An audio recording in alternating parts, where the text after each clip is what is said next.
Welcome to the podcast where we take a deep dive into the stories behind construction business leaders. We will share how they got started, how they found success, and the lessons learned along the way. I'm your host, Eric Fortenberry. Welcome to Builder Stories. Welcome back, everybody. Today, I got an awesome guest with us, Canon Baldridge. He's the owner of Integria Construction. They're located in South Orange County, California. Really excited to have you on the show. Welcome to Builder Stories. Thanks so much, Eric. Thanks for having me. Yeah, absolutely. Well, look, why don't you kick us off here? A little bit of background. How'd you get into construction? What led you to own your own construction business? And what do you guys do? Yeah, absolutely. Well, I got into it just by kind of watching my dad. He was a general contractor. He did it before I was born and then always did it on the side, was always doing remodels, even some new builds. And despite his best efforts to point me in a different direction, I ended up working my way back to construction. I went to school, got my degree in business, and then just found my way back. I did a little bit during COVID. I climbed cell towers to get through the, essential, shutdown thing, and then made my way back out here to South Orange County. I'm from Texas originally.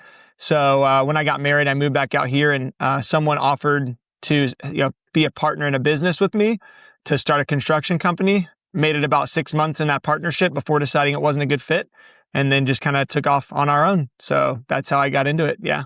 That's awesome. So that's where the cowboy hat comes from, Texas, huh? That's right. I'm from a small town in Southeast Texas called Willis. And if you believe the population sign, there's 6,000 people there. So nice. Yeah. Well, it was really interesting. Right before we hopped on, you're sharing with me how you actually had just listened to another Builder Stories episode with Brian Sebring and how he was talking about his design build process. So why don't you fill in everyone just kind of about, what you learned and what challenges you were having and what changes you're now making? Oh, absolutely, man. Okay. So for the last, I would say, ever since we started, we're about 3 years old and we've been growing pretty consistently. When we first started, it was just me and I was hands-on tools, sales, one-man show, and then I hired a helper. And after that first hire, we got slow and that guy ended up moving on. And so, we started getting some referrals from some restoration rebuild guys, and I was getting too busy to hire in-house. So I decided to go the subcontractor route. So ever since that, we've been growing and I've been bringing more people on the team. And every time I bring someone on the team, my job changes drastically. I brought in a superintendent. Now I'm doing project management. Then I brought in, an office project manager. Now I'm doing other things. So at this point, there's about 4 people on our team. And so my next step was to move towards marketing and sales.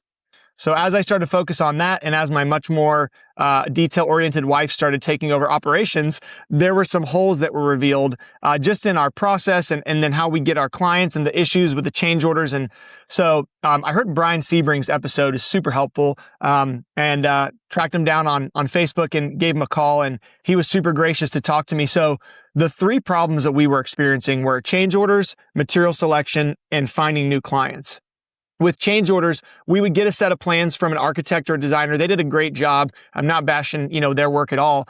But as we got into the rough out, maybe the homeowner would say, oh, I didn't want a ceiling fan there. I actually wanted lights in this room. And so essentially we'd have to give them change orders for that. Or even more recently on a job, we found out after doing demo that the roof was truss framed and not conventional framed. Well, the beams that were put in the house were rated for they weren't rated for the weight that the trusses were holding. So we had to upgrade the beams, and now it's a $5,000 change order. My clients are just kind of getting exhausted. They already signed, $500,000 contract with us, and now they're getting, $5,000, $3,000 change orders, and it's just a bad experience for them. And without being involved in the design process, we're basically just beholden to whatever they give us.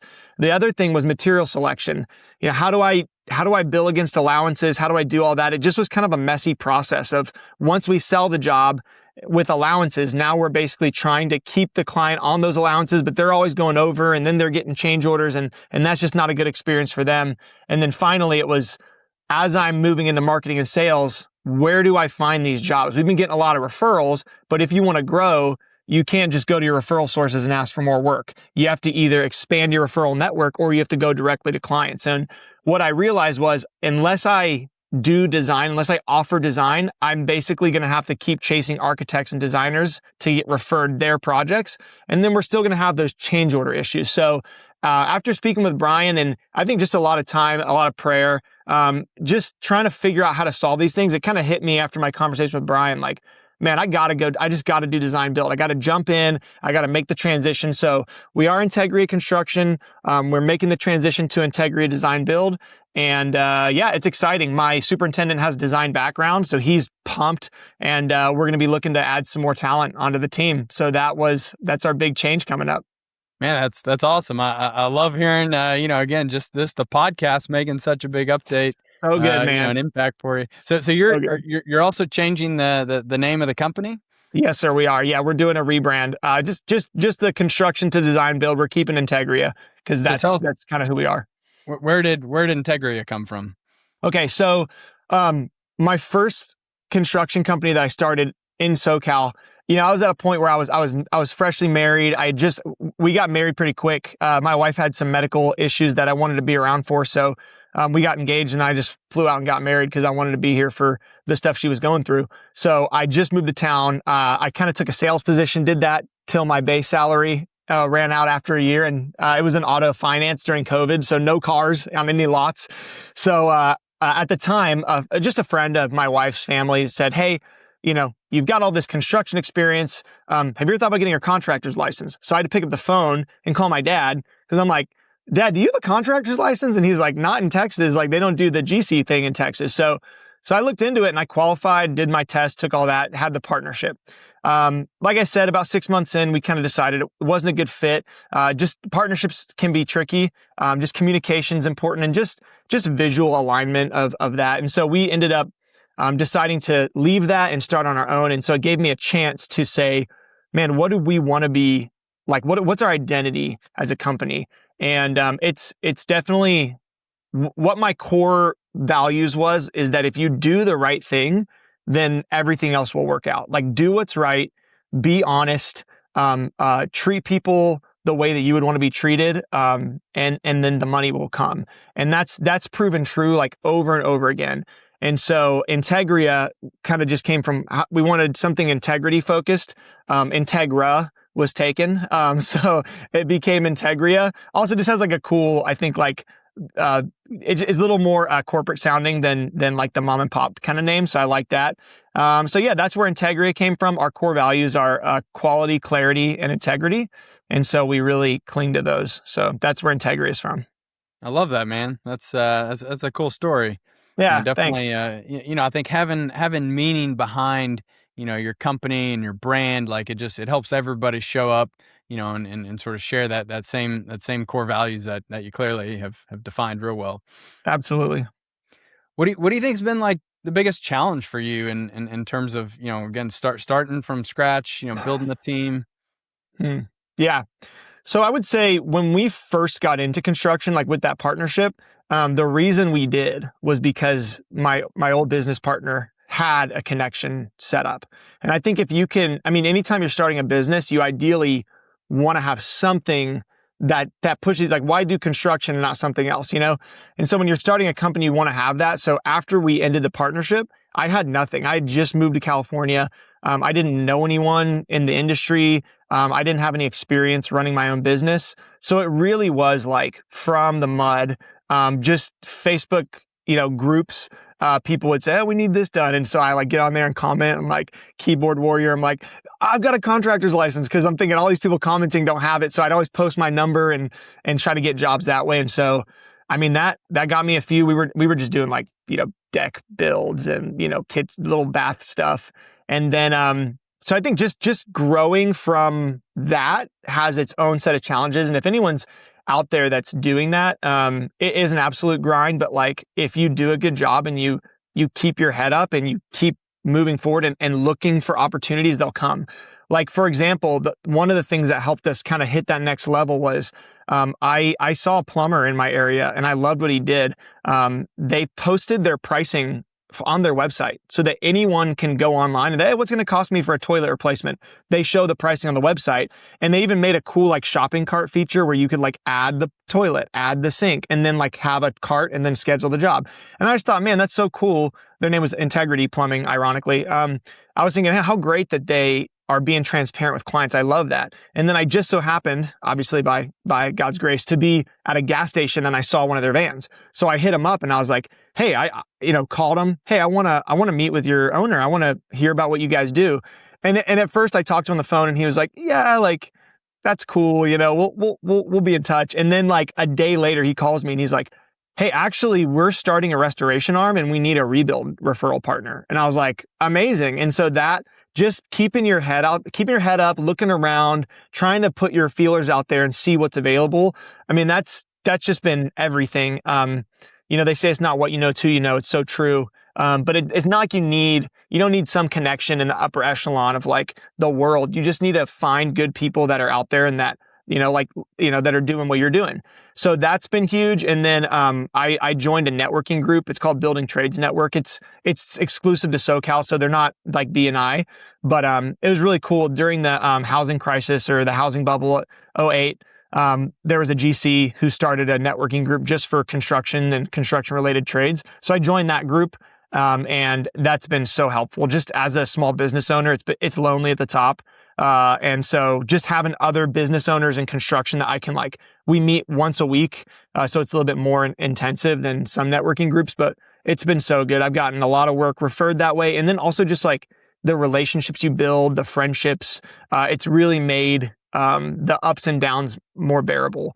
And then last but not least, my wife is incredible. She's my business partner. She owns 51% of Integria. So I work for her. Technically, she's my boss. And we're a woman-owned company in case that ever becomes important. And she's Italian, so she considers herself a minority. But the cool thing about that is we've been able to work together. And as she's, come from her, she had a corporate job. She was absolute boss, worked for a big lighting manufacturer. She's worked her way in. And just having someone having a partner is huge. And my wife's a great partner. So all those things have helped us as we've just, blazed the trail, and then just never stop learning, read good books, listen to podcasts, hit up Eric and try to get on the podcast. I'm 3 years in, we're under 2 million, but hey, I can offer what I can offer, and then learn from other people constantly. So just be hungry, I love that. I love everything about what you just said. I mean, that's super awesome that you get to work with your wife. And, I think when you can make it work with family, it is so awesome. I mean, my dad he was my CFO of my last company, CFO of this company, or he was. He's now kind of stepped out of the CFO role, but still involved. But, it really is such a blessing to be able to spend your time, with family and, working on your career, working on your business. Yep. So super awesome that y'all have been able to do that. And look, I totally agree with you. I mean, a lot of times it can feel, lonely at the top, but when you can surround yourself by others who are going through that same thing, the networking aspect of running a business is so powerful. And, I love that you found a community to get involved with, meet with others, network, win some new business. Yeah. Pretty awesome. Yeah, it's good. I'm curious. I know you got kind of a lot of technologies, a lot of tools. You work with a lot of our partners. Can you kind of walk us through what's your tech stack look like, and how have you pieced all these things together? Yeah, man, it was a long path. I've tried a lot of things, especially being in the younger. I mean, there's younger guys than me doing it, but just in the younger category of owners. We started out with. I mean, I will just say this, man. Really am thankful for JobTread. I preach it like it's the gospel, man. I tell everyone, I'm like, you got to get on, it's totally worth it. I mean, just what you guys are creating at the price point, it's the barrier for entry was removed, because I was messing around with a bunch of smaller, service industry apps trying to make them work, and just nothing fit. And then I had one that kind of fit, but just was a bad UI. And then, one of my guys from my networking group was like, have you heard of JobTread? Yeah, I looked it up. Hit the button for the call, 5 minutes, 30 seconds into the call of whoever was selling me. I was like, yeah, I'm in. Just stop talking. Just sign me up. It was the take my money thing. So really appreciate JobTread. That has been so good for us. And just we are all about, part of our thing is clarity, and clarity can only be achieved through processes that are communicatable and repeatable. So for our clients, for our staff, like just having something where we can reliably depend on what's there. And in a sense, like if it's not working, it's not because of it's because you're not committing to it. You haven't bought in. So it's like we keep buying into job tread. So enough of my job tread soapbox. So that's my favorite piece of the stack. And then we do integrate with Claude. So I'm not like an AI ninja. I just, I do have some consulting that I'm getting help with just to figure it out. But if you're not using AI and integrating it, there's no reason not to. It's just to even do the dirty work of creating the rough drafts of your estimates and your schedule. So we use Claude to do, I also use Plod. So sometimes I'll do job walks and meetings, and I'll take the information from Plod. It's like a wearable AI note taker, and I'll add that to Claude, and then, we'll add it to the project, and we'll have it, create estimate rough drafts, create schedule rough drafts. And then you can teach it and it can learn. So we do that. And then, like I said, Plod is the wearable AI note taker. It's really cool for meetings. My wife has one. I have one. We literally bought one from one of our subs because we're like, bro, you need, use this. So, and then we have Truss for payment processing. That's my new recent excitement. I just tell everyone, it's like job tread and Truss right now. And so that new integration is so sweet. And then we partner with August Castle Bookkeeping. So they're on the marketplace. So they're based out of Virginia, but he is certified on job tread, certified on Truss, and certified on QuickBooks. He's like in with Truss, like whoever owns Truss, like they refer people to him. So he knows every integration that we use. And so it's like a hack just to have him on board.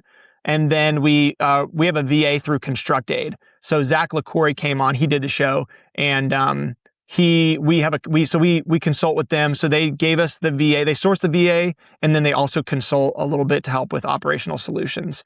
So I think that's it. QuickBooks integration. That's pretty much the tech stack. If I think of something else, Microsoft Suite. So we didn't do Google. My wife's like an Excel ninja, Microsoft girly through and through. So we use Microsoft. Yeah. So. Gotcha. I'm curious. So with the VA, like what in particular are you having them focus on, and how does that work for your business? It's funny. When you're small and you're young, you think you're going to do something, and then it turns out being completely different. So we thought that we were going to get someone to do our estimating, but she's more of like an office manager role. And so, she primarily like when we were growing and we were getting more, either leads or like, we're selling, I look at my pipeline and I've got like 10 or 15 proposals out, like who's going to really follow up on those and make sure that there's movement? Who's going to, now what I've learned in the last like 2 weeks, as I've read, Brian Sebring actually referred me to selling to homeowners, the Sandler method of sales. Like you shouldn't have a thick pipeline of proposals sent. You should get those people in and out. So I'm even learning that, like, okay, it's not about hiring someone to like chase your proposal follow-up. Like you shouldn't even need that much proposal follow-up if you're pre-qualing correctly. So, but anything that's like grooming our current jobs, like when we send out bid requests and purchase orders and following up on those details and reminding people of like when their jobs are coming up and like all that stuff, like anything on a computer. I think I suffer from what many self-starters suffer from, which is a allergy to delegation. And so having her has really helped because it's almost like a muscle you have to exercise to learn to hand things off. And it's become less of an allergy and more, I think, of like an addiction where I'm like, I want to hand everything off, and maybe I'm going too far, but just the practice of, okay, do I need to be the person doing this? Usually the answer is no. And so she just kind of is like, she's only been on for, I don't know, like between 60 and 90 days. So she's still very new, learning our process, learning our company. And like I said, we're dynamic, we're growing, we're changing. Obviously, we're changing our whole name and like half of our offering. So she's hanging tough. She's so great. We love her, and we love ConstructAid. They've been a great partner. Thankfully, Zach, the owner, is local to me. Like we go surf together. So Oh, nice. after we start working together, so it's been really good. So he helped essentially find you the right, VA, and then you Hmm. were able to you interviewed her, decided she was the Yep. one, brought her on, and have you been like training her? Like, did she already know how to use JobTread, or did you train her on your processes? Did you train her on your company's SOPs? Yeah. So again, one of the things you learn it's like when you first hire and it just exposes like we have no training plan like at all, you know. Thankfully she was our second hire or third. And so by the time we got to her, we kind of knew how to train. I mean, we didn't actually know. We thought we knew how to train, but training a VA is very different than an in-person employee. And so she did come like so. ConstructAid sourced options, and they gave us like 2 to 3, and then they would keep looking if none of those worked. But we liked her. She was a strong culture fit. We're big believers in hiring the right kind of person, and then equipping them and teaching them everything they need to know.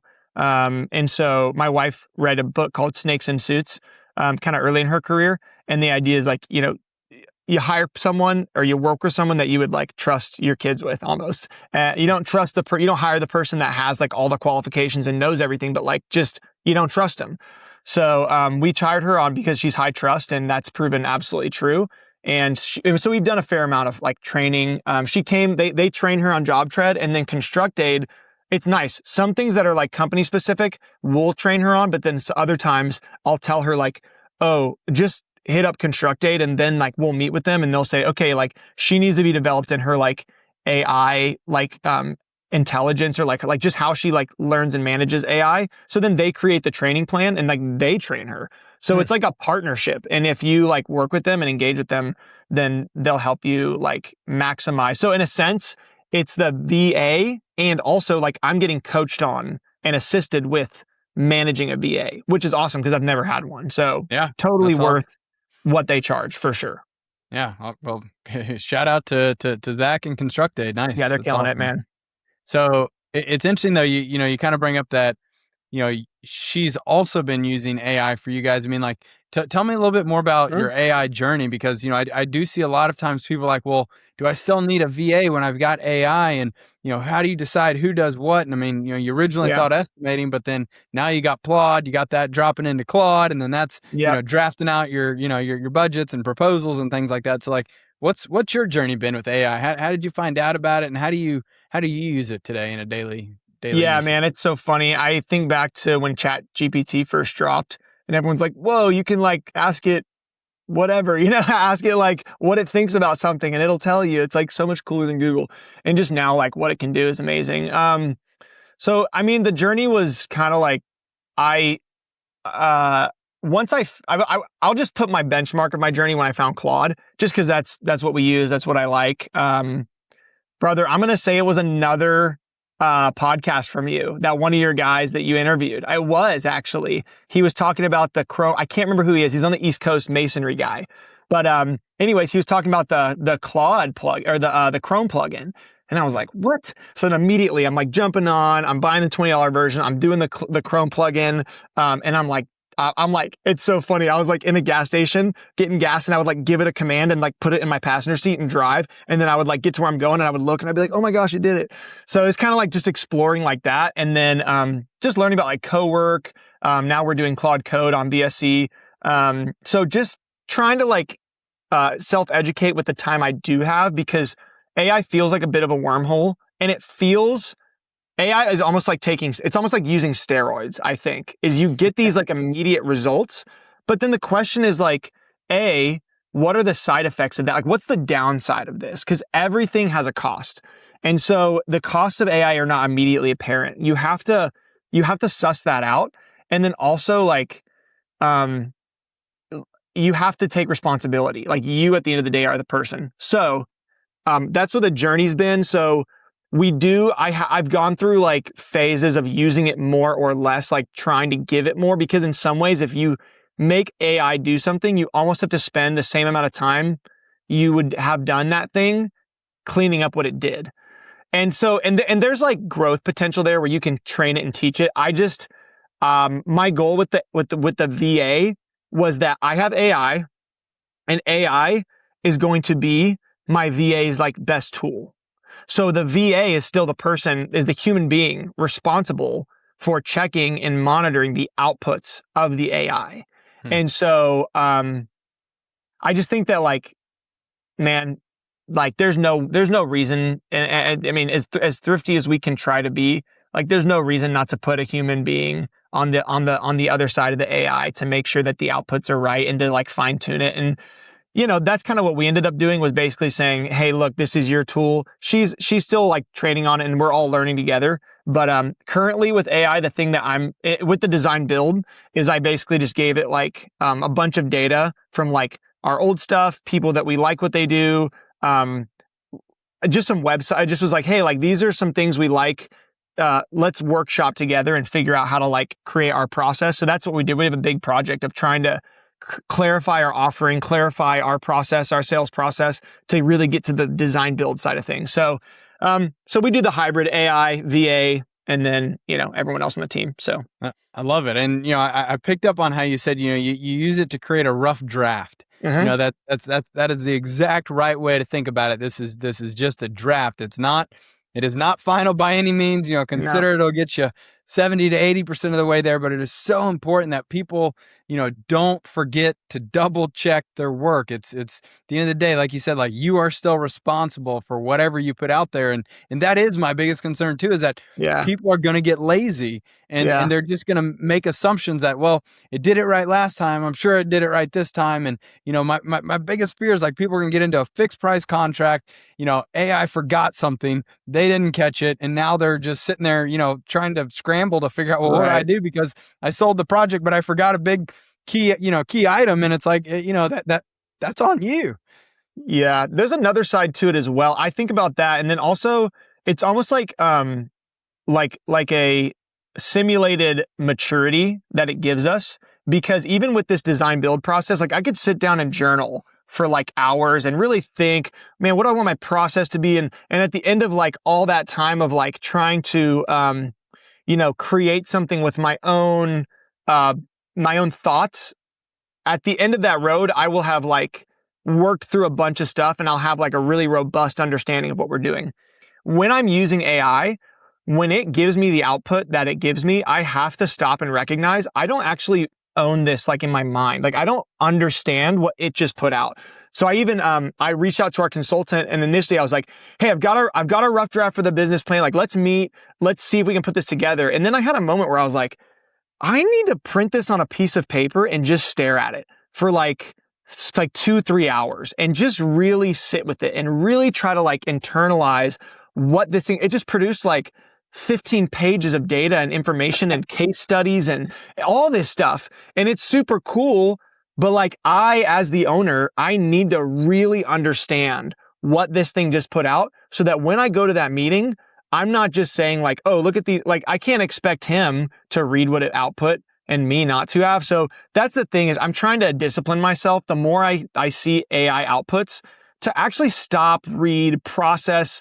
It's okay. Like take some time with stuff, man. You're still outpacing what you would have done before, but you have to not let it run away from you. So that's the thing I'm trying to learn about and discipline myself for. Yeah, that is so important. I mean, it's like, I see some people have connected it to email. They're letting it send out all their messages and updates and everything. It's like, man, but like, you got to remember, if you're face to face with that client and they start asking you about that stuff and you don't even realize, what you have and haven't communicated, like you're going to end up looking foolish and not being in the loop. And so like that, you're so right. Like, everything needs to be reviewed and processed and digested, so that you don't end up kind of letting this thing run and then you getting put into a bad situation where you looked uninformed and, uneducated. Yeah, I would say delegate. And it's funny. It ties back into delegating. Delegating to a human is way different than delegating to AI. Because a lot of times, like the more people we bring on the team, the less connected I am to everything. And that's okay. Like it scared me at first when I was like, I don't know what's happening on this job site. I don't know, but when I think about like who's responsible for that, like I know my wife, I know my superintendent, Mario, I know Anne, like these are people that I like can have one-on-ones with and conversations and meetings. And like, I can understand like who they are as a person and where they're at. And so when I look at a project and I'm like, I may not have my finger on the pulse as much as I used to, but in a sense, I trust who's on it. And I know because of like the connection I have with that person, in a sense, that's my connection to the project. AI is not a person. And AI, you can't know who it is as much as you might feel like you do. So when AI is producing and doing things, you can't be in touch with it the same way that you can a person. So like I said, delegation is good and you have to do it right. But when you do it with humans, it's different than delegating to AI. And separating that for me has been super helpful. Yeah. Now, you also mentioned Trust, which is, one of our newest integration partners. We're now, fully hooked up. We can, kind of have all the pay now buttons on your invoices go directly to Trust. Like, Sure. how'd you find out about them, and what's been your experience with them versus, however you were doing it before? Trust, man. For the life of me, I want to say it was probably your podcast. I was just going to keep bringing builder stories, man. I'm a fan. It was either that or it was, I think maybe I heard about it from someone. I genuinely can't remember where we heard about it, but as soon as I looked into it, I was on like a family reunion trip and I was like immediately like bust my laptop out. I'm like, like call them. I'm like, I gotta know more about this. And when I called my bookkeeper and anyone I tell, I'm like, do you know what a payment processor does? They take the money, they do this. And I say, Trust, they literally are the bank. Like that's what I always say about them. I'm like, they are the bank. And so they can give you access to funds sooner. They're not throttled by, and it was tough, man. My payment processor before, like I had a great relationship with them and I'm like, look, bro, like this is what they got. Like, I'll let you take a shot at it. And they're like, well, we have these maximums and we have these fees. And I was like, sorry, man, I got to cut y'all loose. So I did. Still good friends with them though. But yeah, man, I mean, it's been huge, just and helpful for my subcontractors. I will say the one downside about the instant nature of Trust is that we need to be okay as small business owners that are working with small businesses. There should be an expectation that it's going to take a week to get paid. Like it's okay. Like when your carpenter finishes and he's standing on the job site, you shouldn't be writing him a check at that moment, and you shouldn't like feel the pressure to make that money instantly appear for him. That being said, Trust is a great like middle ground because I'm not going to pay him the day he finishes. Like we still have to process things as a company, but Trust makes it that much faster. And I mean like they're integrated with Plaid, which is a great like from a client facing thing. It's like industry leading as far as client experience and user experience. So, I mean, it's pretty great. And in a sense, to be able to pay directly out of that account too. I mean, it's kind of become our operating account. I think that's what's going to happen for a lot of people. But I mean, also just the background that they have like, I want to say like 5 years in Canada, and then they came down here. So I talked to some of the, leadership team there and just kind of got to know them a little bit, but a great company. Really love what they're doing. Yeah. Yeah. So have you actually been getting your subs on there as well, so that you're basically going from Trust account to Trust account? Yeah, pretty much. We're trying to. It's it's hard to get anyone to change anything a lot of times, but they always hear it from me. I'm always pushing them, like everyone in my life, and hopefully everyone like that hears. I'm always pushing people to like be a learner. Don't be stagnant. Like be willing to change. Be willing to grow. And so people are used to hearing that from me. And so, it's just one, I mean, I'm always saying, oh, try JobTread, try Trust, but I think I'm like bangers only over here. I don't share garbage, And so, I'm trying to get them on. I've got a few adopted, a couple others that are, I'm just like, come on, man, you got to do it. I think they're going to become, because they're construction specific, like they're going to become an industry standard over the next like 2-3 years probably. So. Oh yeah. Well, they're certainly, getting connected to JobTread. We're seeing a lot of raving fans just like you. So we love seeing that feedback, that customer experience. People really excited about it. So we're happy to help support them. That's it, man. And you also mentioned August Castle. Your bookkeeping. At what point did you decide to hire an outsourced bookkeeper, somebody that had that experience, and what's that decision been like, and how do you guys how do you work that relationship? How often are you meeting with them? Like, Are they doing everything, from your job costing, filing receipts, tying it all Yeah. into job tread, or do you kind of just let them do the month end closeout? What's your bookkeeping process look Yeah. like? So our journey, I studied finance and in college, and I pretty much left everything there. Like I learned it, and then I just like went back to blue collar, climb and sell towers, whatever. And it just, that information didn't live very long. And I know it's there. And if I needed to, I could drudge it up. But the books, man, like it's such an easy thing to like hand off to someone. We've had an outsourced bookkeeper forever.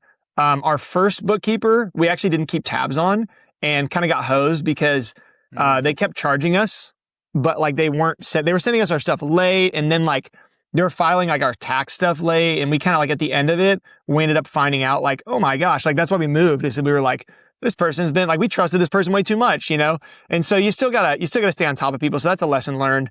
But with August Castle, we basically, I'll communicate on like I'm not gonna say daily basis, but definitely like shooting text questions.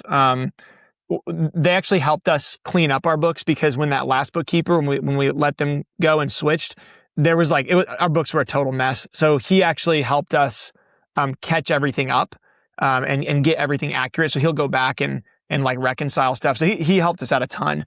But but we mainly, once you set up the system, like there's always some fine tuning that needs to be done. So we stay in touch for that. But he's just doing like the basic, like he's not doing, he does like a fractional CFO thing for some companies. So he does consulting like for like vision stuff, but for us, it's mainly just like the bookkeeping. But again, like books are super important.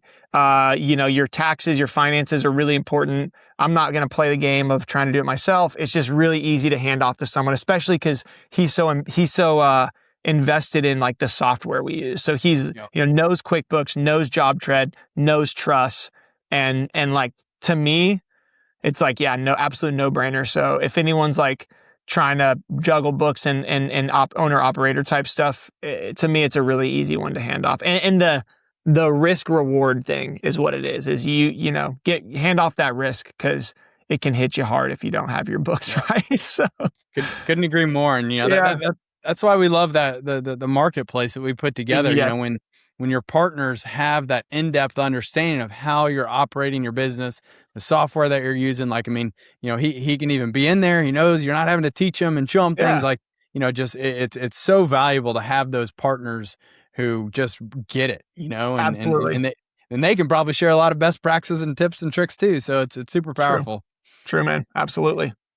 So did I hear right too? You're digging into marketing and getting into video and stuff too. Is that right? You're teaching yourself that while you're also running jobs? Yes. Yeah. So I started, I kind of made a commitment to start recording and posting long form content. So we made a YouTube channel, and then we're doing a playlist. So basically every project will get a playlist.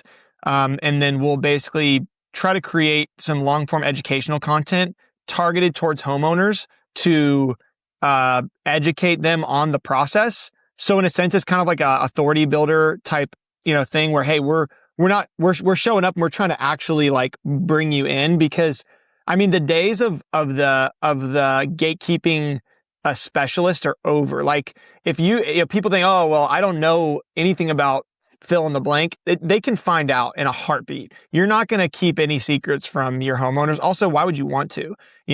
Rising tide, brings up all ships. So consider your homeowner. I consider them part of our team, for the times that we work with them. So I'm like, I want them to be educated. I want them to know what's happening. And so, so we just create these long form video content. I make my superintendent or my wife follow me around with the gimbal and, rock the DJI equipment and just film. So, I've been doing that for a few months, just trying to educate people, and, got a drone, taking some drone footage. It's just, the thing was we were doing it, and then, we got busy in a couple projects and I got behind, but then because my wife came on full time, it's kind of freed me up. So yeah, we were using it primarily to create a place to send potential clients so they could get to know us. And then on the personal side, Builders of Authority you had on a while back, they mentioned creating the personal brand as well. So I am starting to do the personal branding, and the personal brand side is just going to be like, I came up from the mud of, don't get me wrong, I have a great family life. Like I'm not like a poverty, success story or anything, but just on the like business, like I had no connections and kind of felt like really struggled through like the early stages of entrepreneurship. So I want to reach people who are starting something of their own, even if they're not starting a business, even if they're just like, maybe they're taking on like an independent role in their company. They're going to do sales. They're going to do, something that they, account management, where it's like, hey, it's on you. Anyone that wants to like step up and like take the mantle on, I want to like encourage those people and kind of just create a resource and a place where people can come and like hear like, hey bro, you got this. Like stick in there, keep your head up. Just the lessons that I've learned that we all need to learn and be reminded of. So that's the personal brand side. And then on the company brand, that was what we were doing. We recently jumped in with a marketing company, GC Sherpa. They're based out of East Coast. All my people are on the East Coast. It's so funny.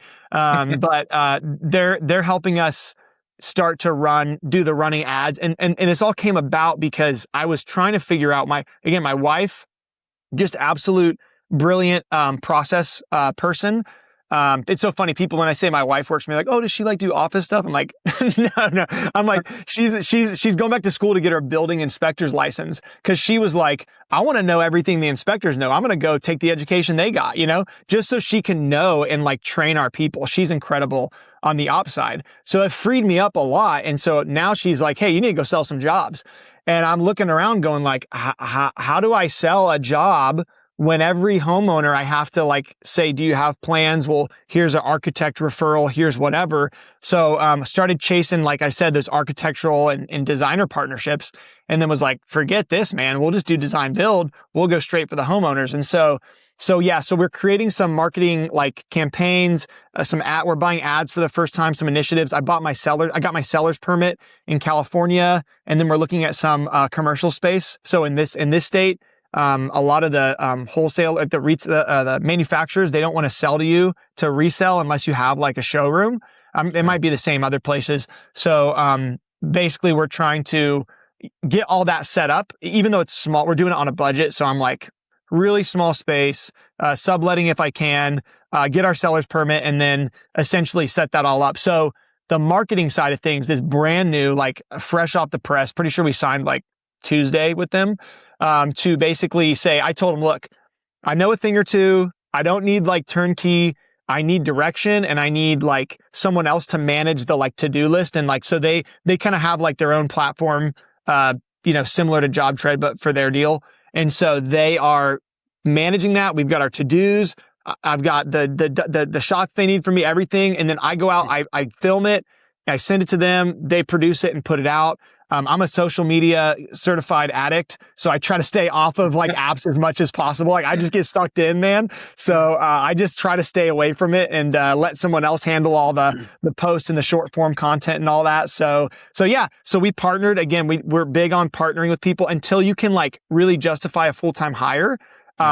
Just outsource it, partner with them, and then eventually, like everything in house. I'm sure you can relate. So anyways. No, I mean, look, I love it. You are making all the right moves, making all the right investments, partnerships. I mean, this is exactly how you build a business. And I'm going to go ahead and go out on a limb saying you're going to build it a whole lot faster than so many other people that I talk to, because like you've already figured out like who are all the people, who are all the partners, the pieces that I need.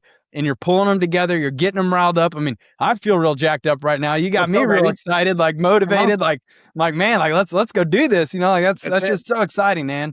So I'm curious, like where we have totally flubbed so much. Like we have failed so miserably on so many things. I hired a business coach who then like that fell apart. And I tried a core. Like I've tried so many things. Like if I can just say like, it is an absolute grind, and it is an absolute like slog, but you know what?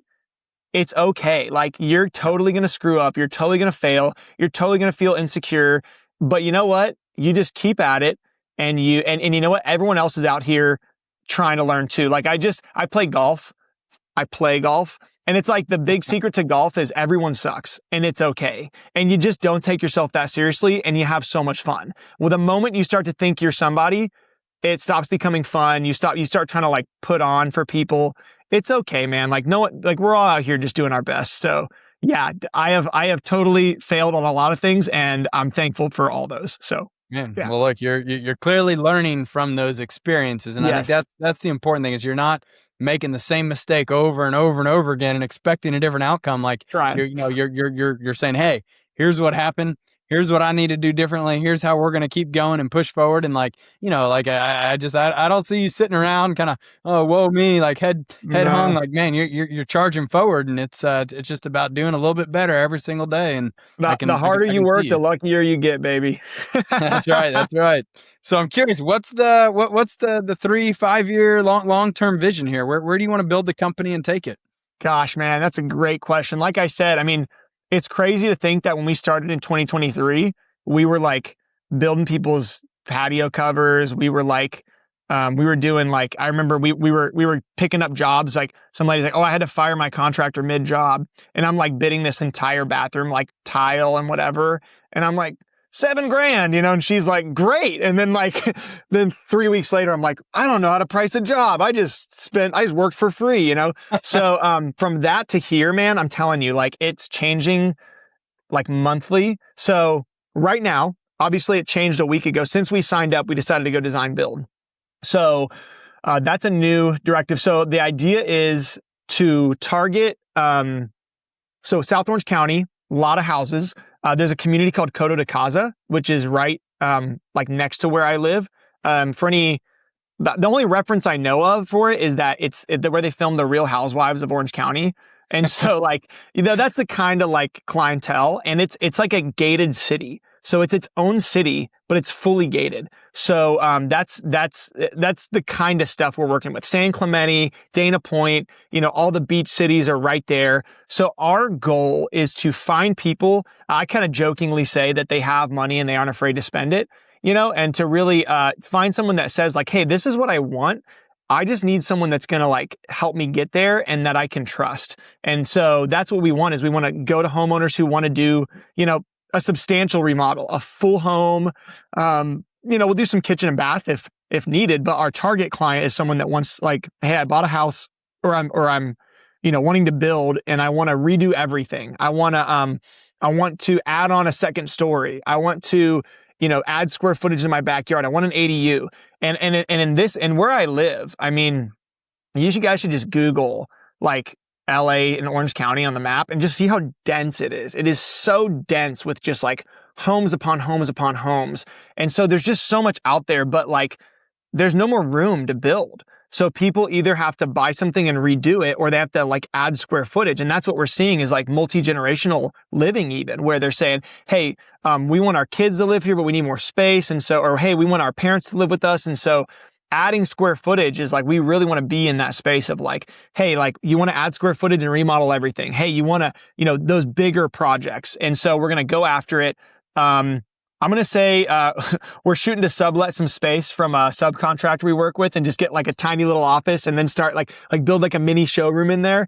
But I mean, it'd be nice in a few years to like have our own space, have a place where we can meet with clients. I forget the name of that big giant board that you can like touch screen your plans on, like have one of those up, meet with clients, bring them in, really like give them a really clear process as to like what we're doing and walk people all the way from, I have a dream to, man, what a great experience we had with Integria.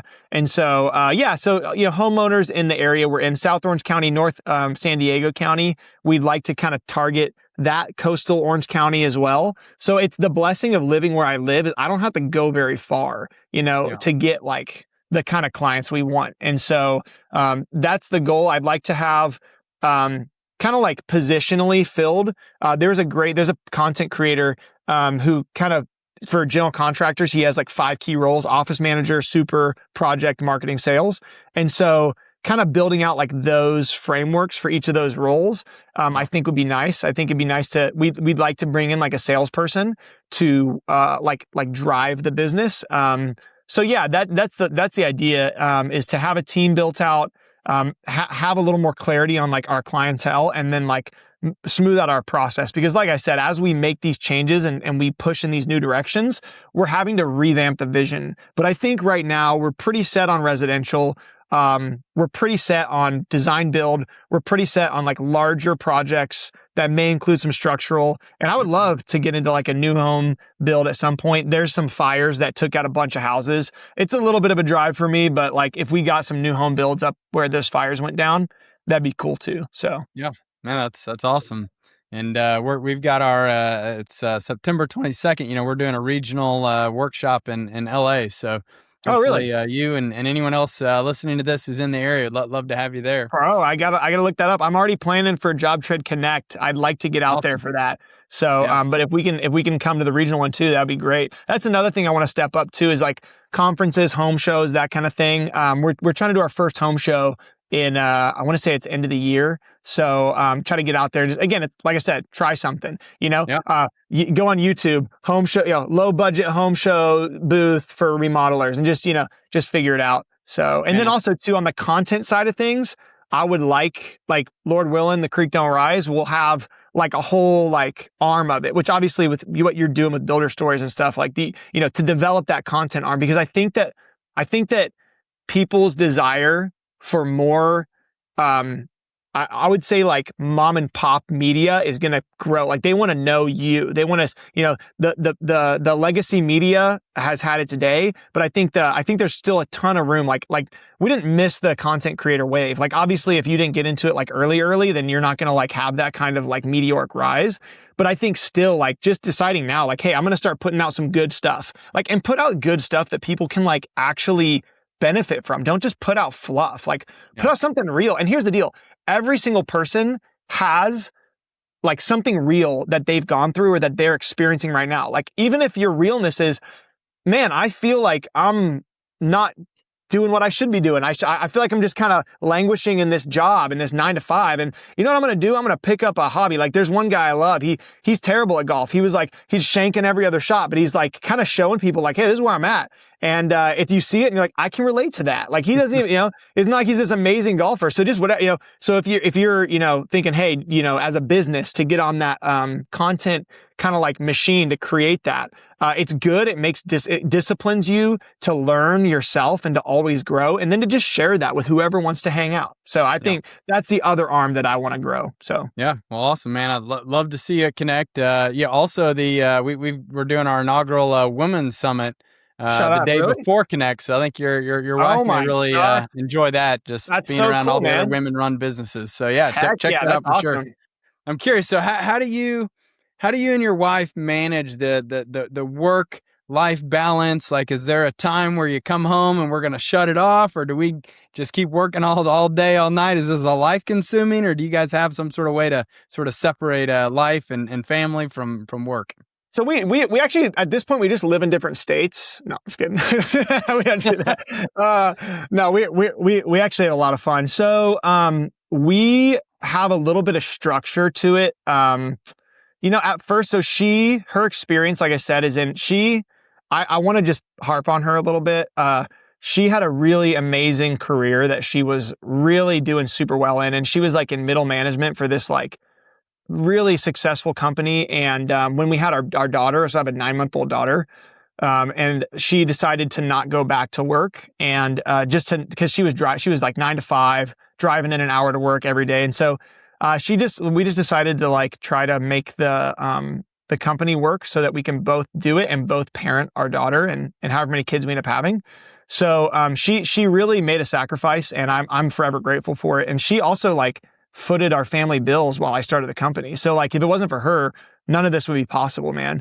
And she's very gifted. She's very intelligent and very social, and is able to do, like, she's a cheat code, really. Like if I could hire like 10 people like her, if I could hire one person like her, I would like move heaven and earth to do it. So just having her on the team is a huge asset. And I think just like the starting point is like respecting what she has to offer and respecting like who she is as a professional is like huge. Cause it's not just like, even if you work with your family member, like they still, like anywhere else that they worked, they would be like a huge asset. Like don't forget that's who you have on your team, Yeah. and to just remember that and have respect for that. And then from there, like just creating like some rhythms, for us, I get to watch my daughter every Thursday. So that's my day on. And so I'm out of the field. I'm full time taking care of her. And then we have our sister, my wife's sister, lives nearby, and she has a baby. And so they swap a day. So my wife works in the field Tuesday, Thursdays. So like Tuesday, Thursday is her day to work. And then Monday, Wednesday, Friday is kind of her day to like work and parent. And we also do fostering. So we have a couple foster boys right now. And so that we picked them up a couple weeks ago. So it's been kind of crazy. But yeah, so she's just, I don't know, man, to be honest with you. It's so fresh. I feel like my wife has been really full-time, I would say, like with the company, like really working probably like 4 months. So we're still trying to feel it out. Yeah. We tend to like each other and what we do. So Yeah. it's not all consuming. And also like my wife's always been really good about making me have hours. Like when I first started the company, I'd be working like 12, 15-hour days. And she would just be like, hey, I don't want this for our life. Like I actually want to like have a husband and not just like a guy that works and like is around sometimes. So she like from the jump, she was really good about being like, you need to figure out how to get the stuff you need to get done inside of work hours, because everything, it will grow to fill, like your company will grow to fill however much time you give it. Yeah. So she's probably the driver in making sure that we, and then like just conversations about stuff we do. There's a format of meeting called an L10 format, level 10. I'm not sure if you're familiar with it. We've been doing those. She's been doing them at her companies that she worked for. So we have an L10 every single week. And we have an L10 with our team and an L10 with each other. And so we actually have an agreement with her sister where if we miss our L10, we pay her sister $200. We just like yell it to her.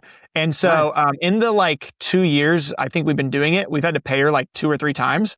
So it's cost us like $600, but we've met every week for like 2 years. That's incredible to like have that dedicated meeting where like anytime something comes up and we're like, we have an issue we need to resolve, just put it on the L10 agenda. And it goes on the L10 agenda and it lives there and then we deal with it. So I think that's probably huge. And the accountability payment, it's so funny, man. It's great because I think our first year we didn't miss a single meeting, but we still gave her we called it her Christmas bonus. We still paid her $200 because we're like, hey, because of you and your faithfulness to like keep us accountable, we've had meetings all year. So anyways, that's what we've been doing. That's awesome, man. Well, look, I love hearing your story, your journey, how well you and your wife and your family have been able to work together to make this happen. It's exciting, dude. I feel just like real jazzed up right now. So, let's go. Appreciate you coming on and Sure. sharing all this. I'm curious, kind of one final piece of advice. Like what would you tell, others out there who are earlier on in their journey? Like what's the best piece of advice you ever got or something you wish you would have known earlier on that you now know? Yeah, I would say 2 things, like humility and dependence, So humility in the sense that like humility drives us to do a lot of things. It drives us to learn. It drives us to ask questions. It drives us to not be afraid to look like we don't know what we're talking about. Obviously, you have to be careful about who you do that in front of. You don't want to really do that in front of clients, but you can still like be honest with people. So, and it also drives you to not take yourself too seriously so that when you do fail, you're not like shattered by it. I read something recently that said, I have some newsletters that just good quotes, but it says, if you're on the right path, then failure is continuing forward and success is stopping moving forward. If you're on, depending on what kind of path you're on, you either need to keep going or you need to just leave it. And it's okay. Like I've tried so many things, like we're going to do this. We thought we were going to do like apartment, maintenance. Like we were trying to get in with like B2B. And I was like, oh yeah, like business owners are so much less emotional than homeowners. That'll be so cool. Well, after like 3 months of like chasing and investing all that time and like all these leads, I'm like, dude, HOAs and like apartment managers are way worse than homeowners at like pulling the trigger on decisions. So our pipeline was like totally empty because I had just spent all this time chasing these apartment companies. And so, you know what? We looked at it. We said, you know what? We're not doing it anymore. Count it as loss and just move on. So just have humility. Don't take yourself too seriously. And then dependence. Being self-reliant is good in the sense that you have to do it. Like no one else. You can't look around it. Like when you start your own thing, buck stops with you every time. But at the same time, like you are not the end all be all. First of all, like the number one lesson I've learned is just dependence on the Lord. And so like knowing that God like is in control of all these things, like I don't have to try to like manufacture my own destiny. And then also just dependence on other people. Like there's so much for you to learn from other people in the industry, from just good books. It's just that idea that like I'm not a big shot and I can learn from other people and I can rely on other people. Like that's okay. And it makes it more fun. So those are the two things: humility, dependence. Learn them, love them, live them. It's good stuff, man. I love it, man. I really appreciate you coming on, bringing this energy, bringing this insight, sharing it with the community. Can't wait to watch all of your future success. I have no doubt you're going to create something really special. So awesome Thanks, job, Eric. man. Appreciate you, man. Thanks for joining us for this episode of Builder Stories. We hope you enjoyed the conversation and gained valuable insights that can help you in your journey along the way. Don't forget to subscribe to the show and leave us a review. And as always, if you or someone you know has a story to share, please contact us at builderstories.com. We'd love to hear from you. I'm Eric Fortenberry, and remember, every builder has a unique story. Keep building yours.